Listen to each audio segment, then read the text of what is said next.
Hi, I'm Paul Curran and I'm directing the Bartered Bride for Garsington Opera this summer. I've been asked in rehearsal more than once, you've set this in 1957 and how many marriage brokers do you know in the 21st century? Somebody who has the title of a marriage broker, I don't know at all. People who actually arrange marriages for people, I know a lot, and so do you. We wanted to find a point in history where the Bartered Bride still made sense, but was contemporary enough for us to access the story. And you sort of take the story and you slide it around and you realise that it wouldn't fit very comfortably, we didn't think, as a completely contemporary piece. But the 1950s, just prior to the sexual revolution of the 1960s, seemed like a good time to set it. It's funny, it's very witty, it's very folk tune, folk song, Czech Republic music. But underneath there is also a line of, it's a pretty modern story of a woman who comes up for herself and doesn't accept that she has to marry someone she doesn't love. And this is a piece that's all about characters. So right from the outset, when I started doing this, I was kind of thinking, you know, like a BBC drama or HBO or something like that, where there are big, vivid characters that you can believe in, who have interesting relationships, and that's absolutely jam-packed full of problems. That's what the Bartered Bride is. That's what makes it exciting, and that's what makes it a really interesting story. I always start with a narrative, and then I kind of grow out from the characters. I'm very interested in the characters of the piece and the kind of development and story of those things.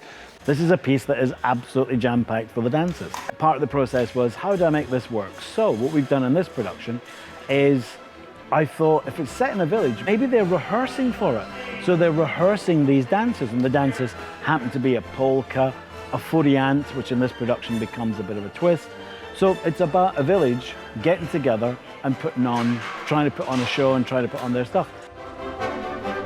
We have a fantastic cast for Bartered Bride. We don't do any translation, but we do original Czech. And my experience with that language is that it is so espressivo and it is so full of consonants that audiences might understand the feel of it better with our cast than doing a purely English translation.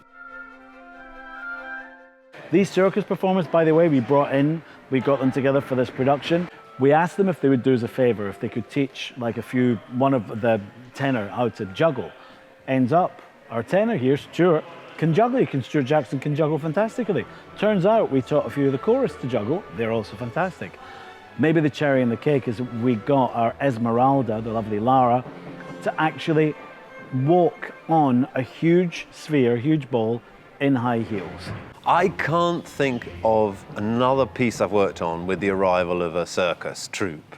And I was anxious about it because I didn't know how we would stage it given the theatrical convention that we were working in and the number of performers that we had. And I personally am particularly excited and proud of I think the sequence in Act 2, which is the circus sequence. If I'd paid money and bought a ticket, I'd be pretty pleased with that. I really hope you enjoy watching The Bartered Bride. I think it's a wonderful human story of ordinary human beings. Watch it all the way through because the circus is in the last act. It's a fantastic experience to see these guys, young people at the height of their skills. And it's really the essence of what opera is all about. Opera is stories of human beings in text and music and color and movement. And that's why opera really matters today, because not a lot of things give you that.